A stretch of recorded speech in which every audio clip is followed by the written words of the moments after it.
You are welcome to the Reddit Guy channel, where unbelievable Reddit stories are revealed. Let's get into today's story. Story 1. An 8-year-old girl is making my life a living hell right now. I honestly do not know what to do. I am lost, super angry, upset, and hurt. My sister, Kira, has 2 girls, Avery, who is 8, and Ellie, who is 6. I already have 2 children of my own, Ashley, who is 9, and Henry, who is 10. One day, Kira came to my house and asked if she could drop the girls off for a couple of days. She brought all of their stuff. I have now had them for a couple of months because she decided she did not want to take care of them anymore. She let the girls do whatever they wanted. Avery is the most affected by it. Sometimes she is happy, playing with her dolls or her littlest pet shops and being quiet, but most of the time, she will sit there and beat me up and make my life a living hell. Every single time after she makes my life miserable, she will come cuddle with me, lie on me, kiss me, and tell me she is sorry. I just have to take it. I have to stay calm. I cannot yell back. I just have to let it happen and be nice to her. Her hygiene is abysmal. She often goes to the bathroom in her pants and has accidents, then hides them from everyone. Of course, we can smell it. I try to get her cleaned up and get her into the bathroom, but she refuses. She starts screaming and crying, and she hits and slaps me during it. When I tell her it is not okay to hit people, she gets even more upset. Every time I give her clean clothes and underwear so she can clean herself up, she refuses. She would rather sit in her own waste than get cleaned up. So I have to take her into the bathroom and clean her up myself. The whole time she is screaming that she hates me and wants me dead, or she will say nothing at all and pretend like it is not happening. Then afterwards, she will come cuddle with me, tell me she's sorry, and tell me she loves me. When it comes to showers, she will run the water and just stand outside the shower, refusing to take her clothes off. I have to go in there, undress her, and physically bathe her. She sits there screaming and crying, telling me how much she hates me and wants me dead. Otherwise, she just refuses to shower. It is the same with changing clothes and brushing her hair. I have to do it or she refuses, and the whole time I'm doing it, she screams and cries. Brushing her teeth is a whole ordeal too. At school, they say she is the perfect little angel. She is very quiet, nice to everyone, and kind to her teachers. But the second she gets home, not every day, but on some days, it is the worst. She will come up to me, pull my hair, scratch me, bite me, hit me, and scream about how much she hates me and wants me dead. Normally, I grab her and hold her down to keep her from hurting me. After about 2 minutes, she stops, starts cuddling with me, hugging me, kissing me, and telling me how much she loves me. Then she cries and says how sorry she is. When it comes to cleaning up after herself, she actually does a really good job. Her toys are always put away when she is not playing with them.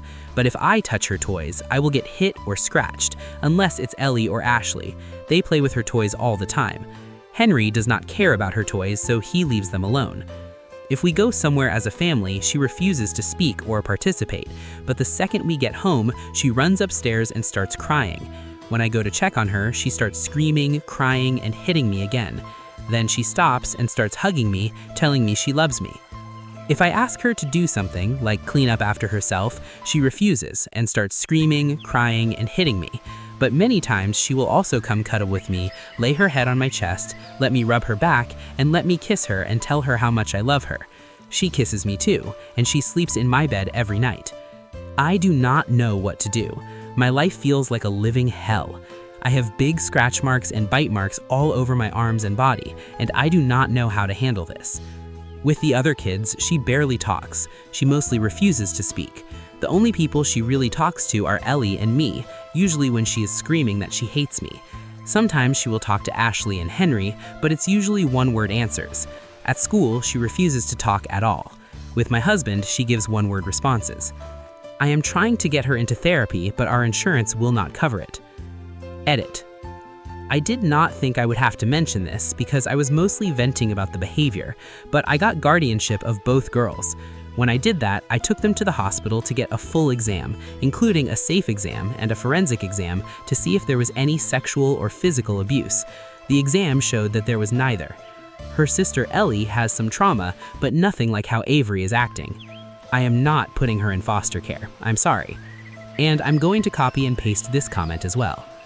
After reading so many comments mentioning autism, I realized I had always thought about it, but then I noticed other symptoms she was showing. She will chew the inside of her mouth until it bleeds. She rocks back and forth. She refuses to eat certain types of food. After looking into autism, I realized so many of her symptoms line up with it. So I think I'm going to get an autism assessment because I truly believe that might be what is going on. Comments. Commenter 1. I am not an expert, but I have been a mandated reporter. Avery is demonstrating a lot of classic signs of sexual abuse. You should call Child Protective Services and let them investigate. At nothing else, it will start a paper trail and help protect those kids. It will also help your children understand later why they had to put up with the behavior.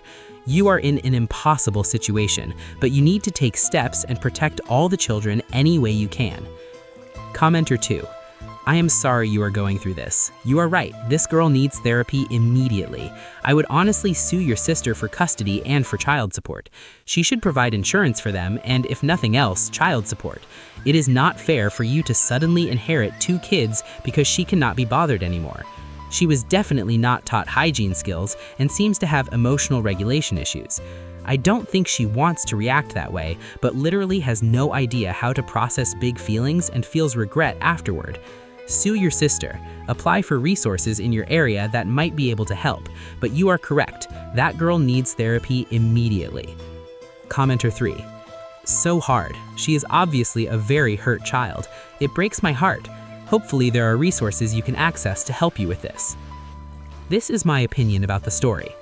This story is heartbreaking on every level. An overwhelmed guardian trying to protect all the children and a little girl who is clearly carrying pain she does not know how to express. Whatever the root cause, trauma, abandonment, autism, or a combination, the common thread is that this child needs support, structure, and professional help as soon as possible. And the person holding everything together deserves support too, because surviving this kind of storm alone is almost impossible. Story 2. Am I the asshole for getting a DNA test to see if I share the same DNA as both my parents, even though I was specifically demanded by my mom not to do so since I was a child? This post is longer than originally intended. You've been warned. So I, 19 female, have always wanted to get a DNA test after a weird suspicion that I might not be related to both or at least one of my parents. My mom, 39 female, we will call her Alexa, always treated me and my brother, who is 18 and only a year younger than me, very differently. I would always get hit more than him. I would get in more trouble even if he did the exact same bad thing I did as a child. She was usually more affectionate with him than with me. Alexa would constantly go through my iPod and iPhone growing up and hit me for any minor or major thing she found. She never went through my brother's phone, even after he got his girlfriend pregnant at 16. He was never grounded for more than a day, whereas I would be grounded for weeks at a time. I was seen as the rebel child, but now that I'm older, I feel like I did what a lot of dumb kids and teenagers would do, just not as bad as most. My dad, 41, male, has never had much of an opinion on me taking a DNA test. He is very nonchalant about everything, mainly because Alexa low-key controls him in some weird way that works for them. We were not close. He was barely present. I always wanted to get tested somehow to see if we share the same DNA, but when I lived with my family, I knew that would never be possible. Now I live with my spouse, 1,000 miles away from where I used to live, and I have been here almost 2 years because of toxicity and not being happy. So I finally said screw it and paid for a DNA kit. When my wife and I recently visited my family for the holidays last month, we were playing a card game. One of my cards said, "Drink if you have ever gotten a DNA test." I drank slowly just to test Alexa's reaction. Her mood changed instantly. She said, "You're joking, right? Are you stupid?" The table went quiet. My wife gave me the scariest look. I panicked because I thought Alexa would feel differently by now, considering I do not live with her anymore. Technically, it was not her decision. I said I was joking and awkwardly laughed. The reason I thought she might have changed her mind is because her oldest sister got a DNA test done in August 2024, and it connected them to a long-lost sister they did not know they had. I guess it's different because I am Alexa's daughter, but still. I sent out my kit in mid-December, and I'm supposed to get my results back around the beginning to mid-February. I don't even know if I will have the guts to open it when the time comes. It feels like the ultimate betrayal to my mother. I promised her growing up that I would never do it, and I did it anyway because she couldn't physically stop me. Another thing, I have a different last name than anyone else in my family, extended included. My mom kept her family last name until she hyphenated it with my dad's. My dad and my brother share the same last name. Whenever I would question mine, Alexa would get defensive. She never actually told me where it came from or why I'm the only person with it. I also do not have my parents' features. My brother looks like a male version of Alexa. Both of my parents have freckles on their faces and bodies. I have none. I have some green in my eyes. Everyone else has dark brown. This, along with other minor situations, has always bothered me. I'm used to being honest and open with my mother, so this feels like a huge stab in the back. I can't help but feel guilty for even buying the DNA kit. My curiosity was eating me alive. It was an impulsive purchase, just to give me peace of mind. With that being said, am I the asshole for purchasing something against Alexa's wishes that could potentially ruin family relationships? Edit. Alexa claimed that when she gave birth to me, nobody was in the delivery room. Later, she changed her story and said her mom and 2 sisters were there. She said my dad was not there because he was sleeping. Years later, she said they were broken up when she was pregnant with me. But my dad was present throughout my brother's pregnancy and delivery. She also once told me that her ex-boyfriend tried reaching out 2 or 3 years ago and she blocked him. When I asked why, she became defensive and shut down the conversation. When I was younger, I asked about her boyfriends before my dad. She told me she got pregnant with one of them but had a miscarriage. I jokingly said, "Imagine he's my dad." She became furious and yelled at me. Alexa has always been secretive about my documents. She refuses to give me my birth certificate, saying I will lose it and that I am irresponsible. So I ordered my own. Small update. Alexa hesitated to send my birth certificate and then ghosted me for nearly 2 weeks. She stopped texting me entirely, even though she is normally in constant contact with me. I ordered my own copy, which is estimated to arrive February 17th. I also asked my brother if he would take a DNA test for me. He agreed. My results were estimated for February 7th. Comments. Commenter 1. If your parents haven't taken DNA tests, they won't show up in your profile. But there's something clearly wrong with your mother's behavior, your name, and your physical appearance. OP reply. I would look at ethnic alignments and potential matches. Commenter 2. You sound like an affair baby. OP reply. That was my first thought. Commenter 3. Why do you have a different last name? OP reply. They never explain it. Update. I got my results yesterday at 6 in the morning. I immediately checked matches. I only matched people on my mom's side. On my dad's side, I matched someone I did not recognize at all. I contacted my aunt and grandmother. They said multiple people had done DNA tests. They talked to my parents and told them to call me. My mom called. My dad was in the background sobbing. She told me the truth. When she was 19, she got pregnant by a man 10 years older than her whom she met on vacation. When she found out, she told him over the phone. She did not want him involved. She reconnected with the man who raised me and told him she was pregnant with another man's child. He stayed. He stepped up. My dad was crying and asking if he was still my dad. That broke me. My biological father still lives in the state where they met. I have a younger sister and an older brother. I have since contacted him. I look exactly like them. I get my green eyes from him. I made it clear that I already have a dad. I call my biological father by his name. I need space from my mom because it's a lot to process, especially knowing she treated me differently because I look like him. Final update. Long story short, the dad who raised me is not my biological father.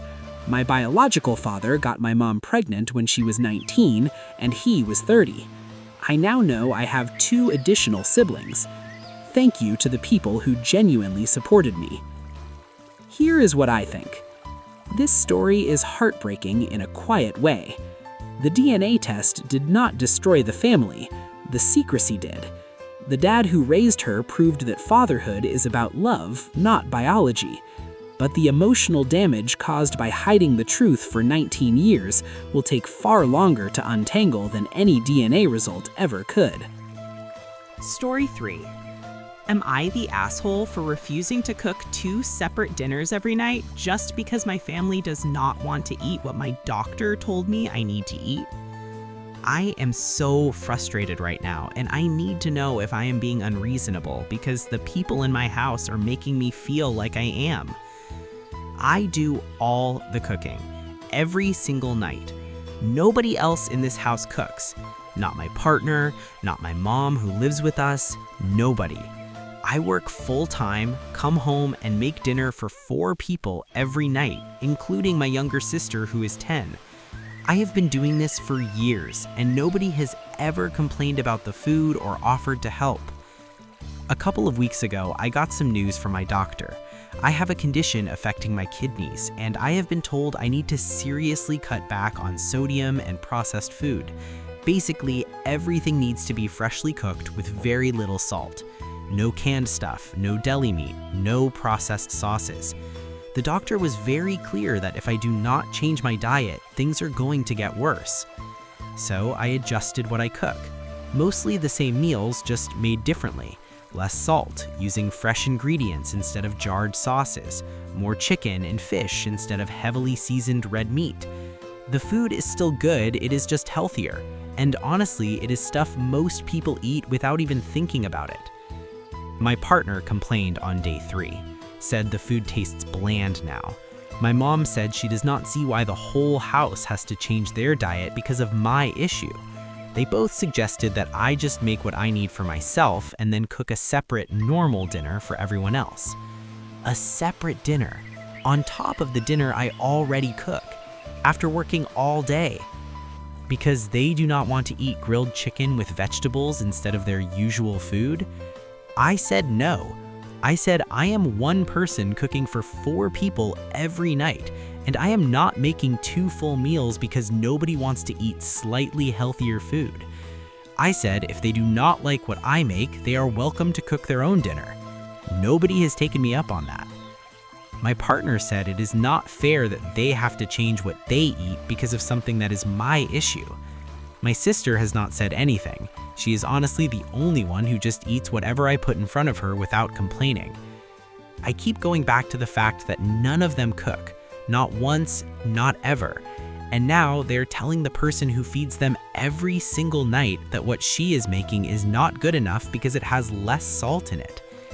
Am I the asshole? Let's take some comments. Commenter 1. They do not have to change their diet. They can eat whatever they want.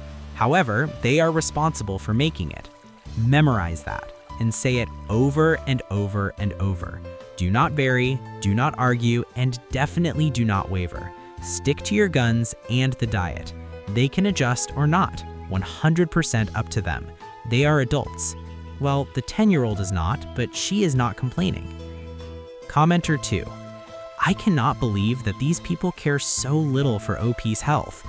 OP, perhaps you can tell them that if they would rather see you incapacitated on dialysis or dead, you would be happy to go back to the way you used to cook. Depending on their response, you might only have to cook for one in the future. Commenter 3. You are all wrong. She should make 2 meals every night. I did this with my kids. Every night, I made take it or leave it.